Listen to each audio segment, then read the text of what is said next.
sebuah mobil yang membawa kapsul waktu akan berkelana mengelilingi Mewujudkan Nusantara. hal itu, pemerintah membuat program kapsul waktu yang akan menyimpan surat dari seluruh masyarakat di 34 provinsi melewati jalan darat. Kapsul waktu ini dibawa berkeliling ke seluruh provinsi di Indonesia dan akan diisi dengan berbagai mimpi masyarakat.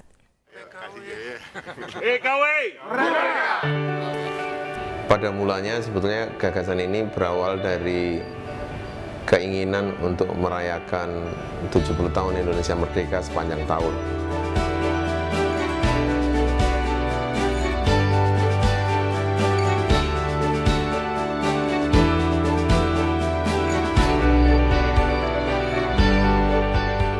Kapsul waktu sendiri merupakan satu gagasan yang waktu itu dilontarkan oleh Mas Abdi Sleng ya di awal. Gimana kalau kita bikin time kapsul? Kita masukkan mimpi, harapan, cita-cita itu dalam satu kapsul, kemudian kita letakkan di satu tempat. Nanti sekian tahun ke depan kita buka lagi. Kita santai-santai menghadap Presiden menyampaikan gagasan itu, Pak. Gimana Pak Jokowi kalau kita 70 tahun Indonesia Merdeka kita maknai dengan menggelorakan gerakan Ayo Kerja. Sekaligus nanti Bapak akan launching logo peringatan 70 tahun. Kapsul waktu ini dibuat sebagai bagian dari gerakan nasional Ayo Kerja dalam memperingati 70 tahun Indonesia Merdeka, yang merupakan simbol impian, harapan, motivasi bangsa Indonesia untuk 70 tahun akan datang.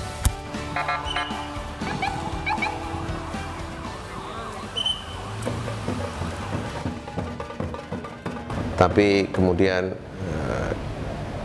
Bapak Presiden mengusulkan, menyampaikan gagasan supaya ada benang merah yang mampu mengikat dan menyambung rasa kebangsaan Indonesia dari Sabang sampai Merauke. Dan dari situlah muncul gagasan kapsul waktu.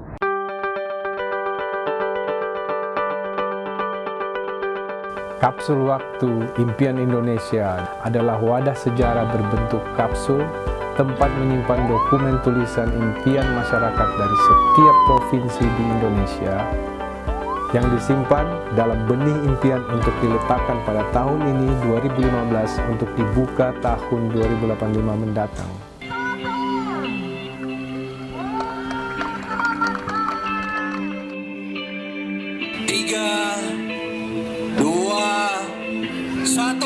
Iya, kita berikan tepuk tangan yang meriah untuk tim ekspedisi kapsul waktu 2085. Kita memulai ekspedisi kapsul waktu ini dari Sabang.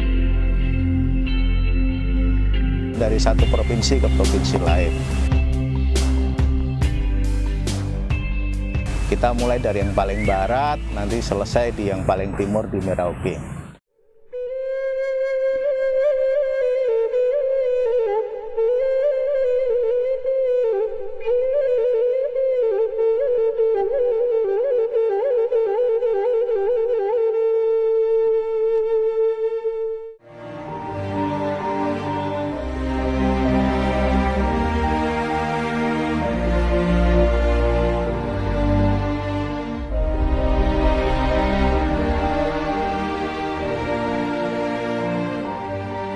Rata-rata sambutan masyarakat luar biasa dahsyat, bahwa mereka menyambut adanya suatu kedatangan, satu semangat baru, suatu benda yang merepresentasikan suatu kebinekaan, suatu benda yang telah mengalami perjalanan sangat panjang sebelum masuk ke daerah mereka, suatu benda yang baru saja singgah dari daerah saudara sebelum mereka atau provinsi sebelum mereka. Ini menjadi merekatkan kembali bahwa mengkonfirmasi sekaligus menyadarkan mereka bahwa negeri kita ini besar sekali, negeri kita ini penuh keragaman. Tetapi meskipun dipisahkan oleh laut, ada puluhan ribu pulau, ternyata mereka masih merasa menjadi satu saudara.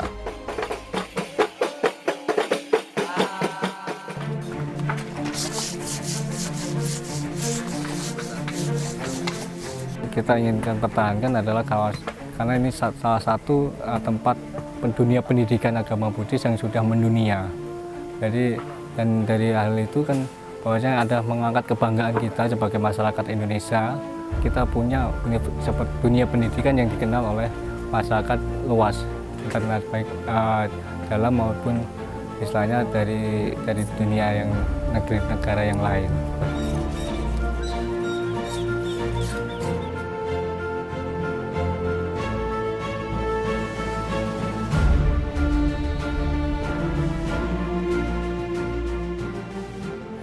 Antusiasme yang nyata justru di kabupaten-kabupaten yang kecil dan agak berkurang di kota-kota besar. Dan kabupaten yang sederhana mungkin yang jarang ada kegiatan-kegiatan seperti ini. Dan itu kelihatan dari jumlah warga dan juga jumlah siswa yang turun ke jalan untuk menyambut ekspedisi kapsul waktu. Mereka direkam. Ya. Saya ingin bertanya tujuan awal dari ekspedisi ini untuk apa? Oke, Mas Bidi. Ya, sebetulnya ekspedisi ini ada, kalau kita lihat itu ada kontainer kapsul dan di dalamnya ada kapsul. Kapsul itu berisi impian-impian masyarakat Indonesia. Jadi kita sudah mulai dari Aceh, ada 7 impian mimpi masyarakat Aceh. Nah, di setiap provinsi itu ada 7. Setelah dikumpulkan dari banyak orang. Kemarin 1.400 mimpi. Nah, itu akan dimasukkan ke kapsul, kemudian dimasukkan ke kontainer, dan ini akan keliling sampai ke Merauke. Tapi kita tidak harus menunggu 70 tahun. Jadi seberapa yang kita capai, yaitu kita harus kerjakan. Makanya kita ada slogan Ayo Kerja. Jadi itu yang maksudnya kapsul waktu. Berhubung saya langsung bertemu dengan Bapak dan Bapak sudah ada di sini, kami juga mempunyai mimpi untuk kami sampaikan. Oh iya. Boleh, ini langsung direkam. Oke, sampaikan. Pertama, tolong tanggulangi asap. Kami berhari-hari tidak sekolah, kami ketinggalan pelajaran, kami harus ikut meet. Tolong juga untuk bantuan maskernya. Sampai saat ini kami belum mendapatkan bantuan masker. Oke, masker ya. Setelah itu tolong wajib belajar, tolong jadi 12 tahun. Kami sangat membutuhkan itu. Kawan-kawan kami banyak ingin sekolah, tapi orang tuanya tidak mampu. Kami sangat membutuhkan. Kita baru ngerasakan ada di dalam lautan asap itu juga. Sebenarnya mengganggu sih tidak, cuman kami merasa kami yang baru beberapa hari saja masuk ke daerah yang berasap, apalagi mereka yang berminggu-minggu, entah berbulan-bulan, gimana rasanya. Wajah panas, hidung pun panas.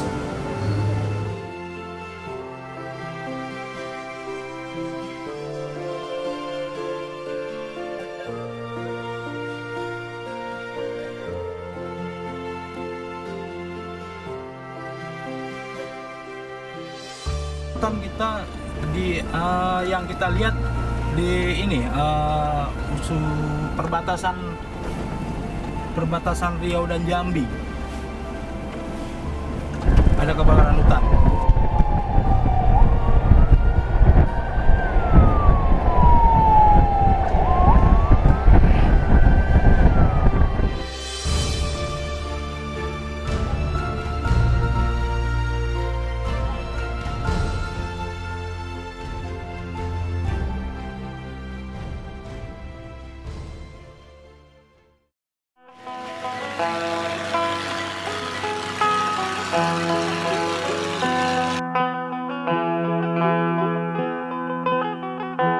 Kita memberi satu ruang kepada rakyat, kepada generasi muda bahwa kita masih punya mimpi, harapan, ekspektasi sebagai negara besar untuk 70 tahun Indonesia ke depan. Itu menjadikan mereka bergairah, antusias. Wah, kita ada satu ruang nih untuk mengekspresikan mimpi, mengekspresikan harapan. Proses-proses pengumpulan itu sendiri menjadi unik dan menjadi sangat menyenangkan. Untuk memiliki semangat bekerja keras, kita harus punya impian untuk dikejar. Sehingga kita memiliki impian bersama yang menjadi penyemangat generasi muda untuk bekerja, berjuang, mengejar impiannya, impian Indonesia.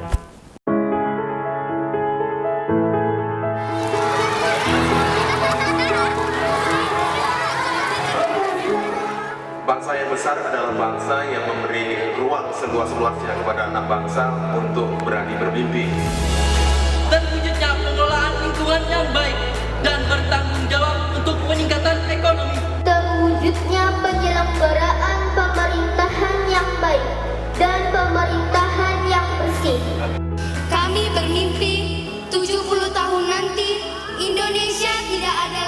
korupsi, sehingga dana pengembangan pendidikan semakin besar untuk pengembangan sumber daya manusia. Kami menyediakan media bagi masyarakat secara luas untuk menyampaikan mimpi-mimpinya tentang Indonesia pada masa yang akan datang.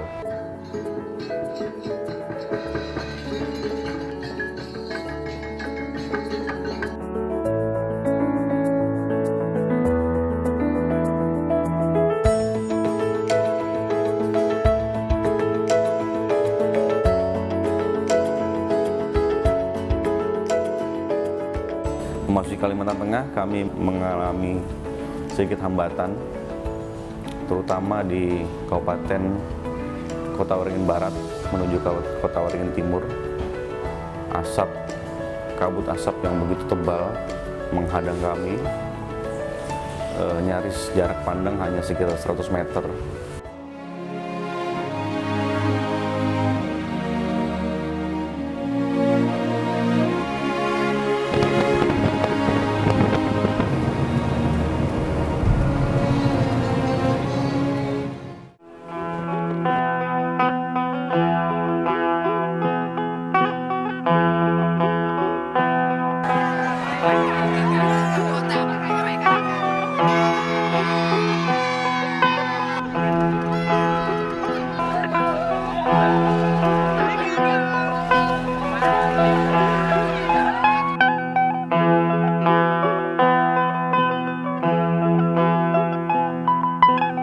Perjalanan yang panjang dan ini juga dilakukan secara sukarela, dan beberapa perjalanan yang sulit seperti di daerah Sumatera, Kalimantan, dan Sulawesi. Ini trek-trek yang panjang.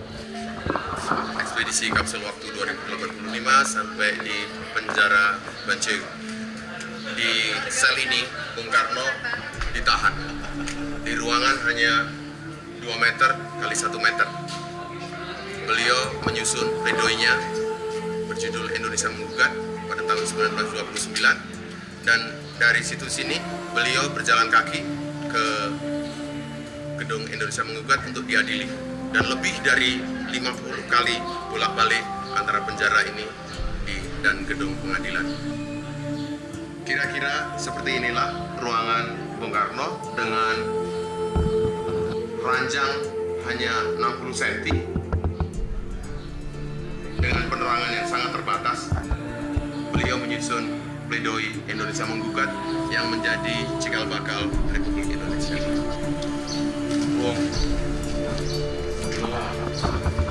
Saya sampaikan apa yang jadi pikiran saya kepada Bung. Saya ingin nyanyikan satu lagu karena karya anak Bung sendiri, karena saya tahu dan saya berusaha memahami bahwa sel seperti ini mungkin Bung merasa sendiri. Saudara-saudara, apakah hak-hak bangsa kita yang kiranya boleh jadi imbangan dari keadaan ekonomi yang menyedihkan ini sekarang? Apakah hak-hak bangsa kita yang boleh dipakai sebagai obat di atas luka hati nasional yang perih ini?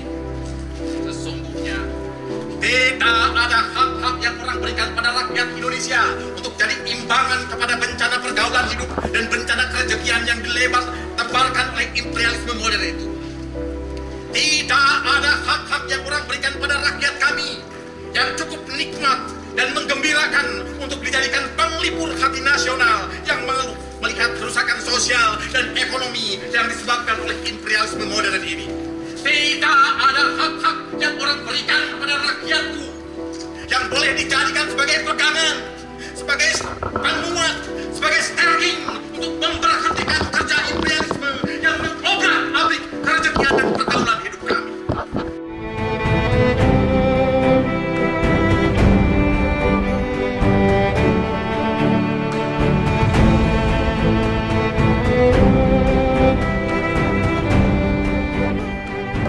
Aku bermimpi Indonesia terbebas dari segala bentuk diskriminasi, terutama diskriminasi ras, etnis, gender, dan orientasi keagamaan. Tidak ada lagi konflik antar agama dan antar etnis. Masyarakat hidup berdampingan dan damai.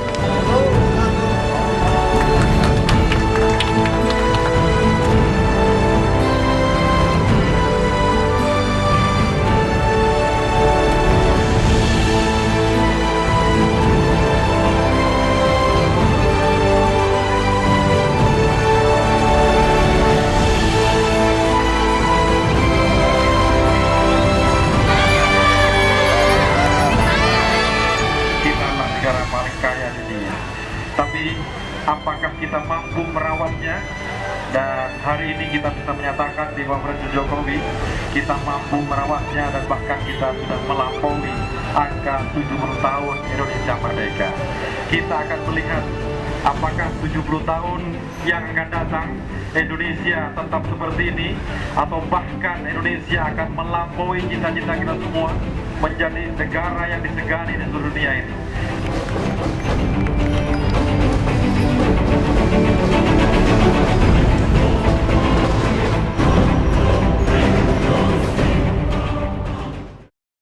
Ada struktur ini setelah Majapahit masuk, dan ini sebelum pre-Majapahit. Oh, jadi ini ada dua anasir gitu ya? Anasir, satu pre-Majapahit dan setelah Majapahit berkuasa di Bali. Yang ini pengaruh Jawa. Kalau pre-Majapahit belum ada bangunan. Nah, ini dekat. Siapa yang bertanggung jawab terhadap ciptaan, katakanlah Siwa atau Tuhan, Ganesh, obstacle remover, yang memproteksi, memelihara ciptaan. Oke Pak, sama ini untuk persiapan keluar.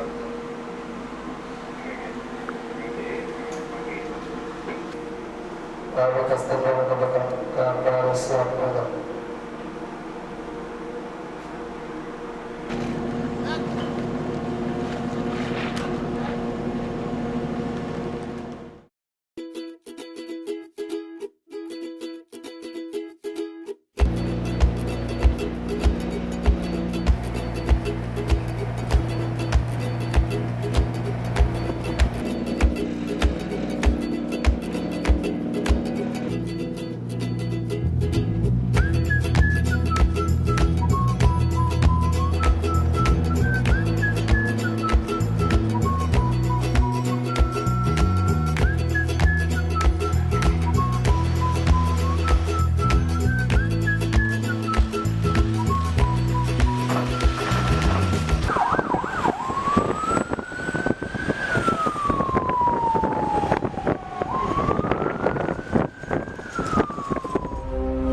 Perjalanan yang buat aku meyakinkan bahwasanya Indonesia itu semakin memiliki banyak warna. Karena apa?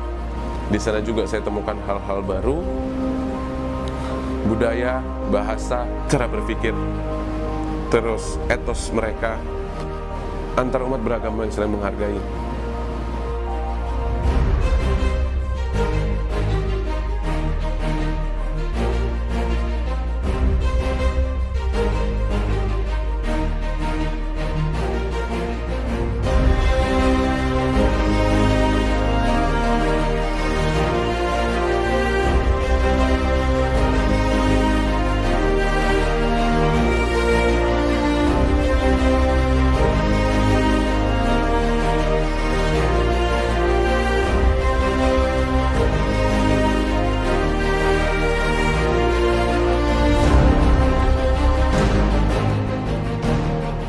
Saya nggak pernah nyangka untuk bisa ikut di tim ini, di tim yang membawa mimpi seluruh bangsa Indonesia.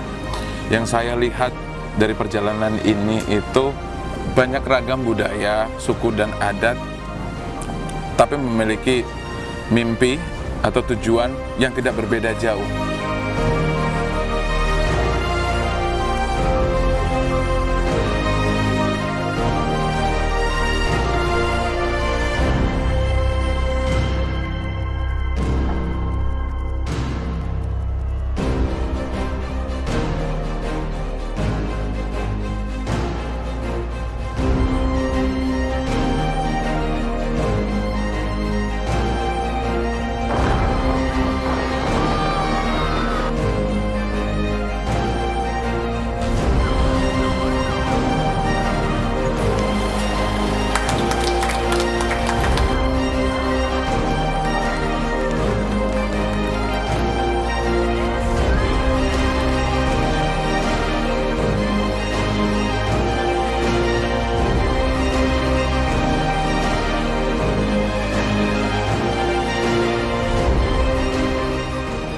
Republik ini dibangun dengan impian, dengan mimpi.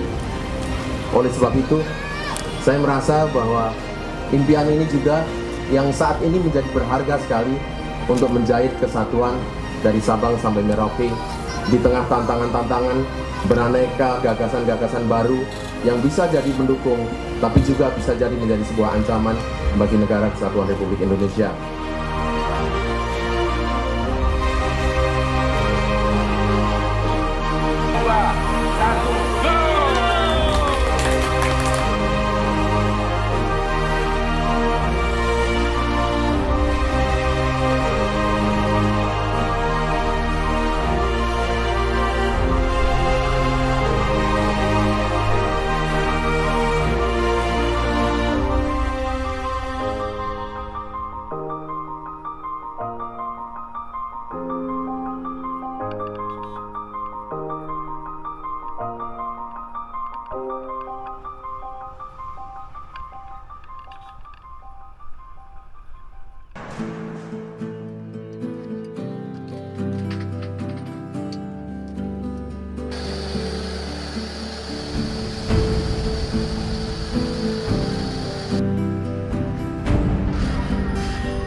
Yang saya pelajari, pertama kerja tim,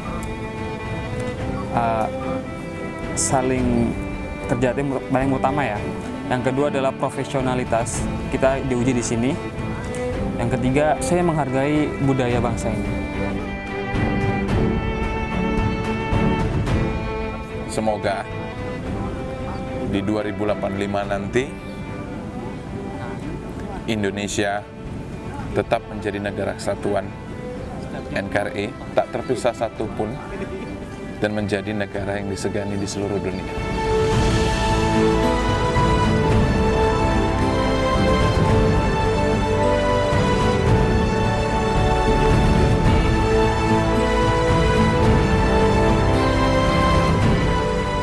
Kami sedang di perbatasan di Papua New Guinea. Ini adalah masuk sebentar adalah zona aman. Kita masih boleh pegang kamera di sini. Nanti kalau kita masuk di sana, diharapkan tidak bawa kamera.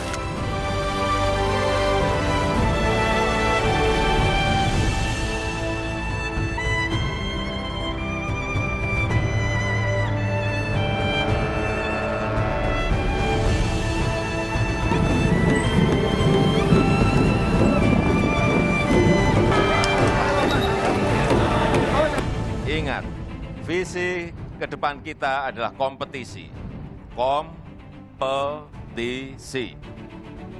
Saya meyakini dengan kerja bersama, dengan semangat gotong royong kita mampu memenuhi impian itu. Kita mampu mewujudkan impian-impian itu. Sebagai provinsi terakhir yang dilalui oleh kapsul waktu di tanah Papua ini, tanah yang kaya akan sumber daya alam dan budaya, tanah indah seperti surga kecil yang jatuh ke bumi. Menjadi titik balik bagi kita bangsa Indonesia untuk melaksanakan cita-cita pendiri bangsa, yaitu berdaulat secara politik, berdikari secara ekonomi, dan berkepribadian secara budaya.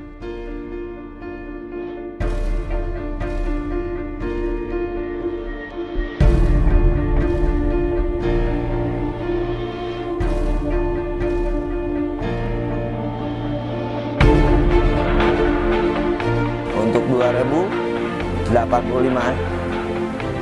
nggak muluk, sederhana cukup. Saya cuma minta pendidikan untuk bangsa Indonesia ini, karena saya terharu di saat perjalanan Sumatera atau sampai Jawa itu disambut oleh anak-anak kecil yang melambaikan tangan. Mudah-mudahan bangsa Indonesia ini bisa untuk dalam pendidikan rakyat Indonesia bisa lebih maju. Itu aja.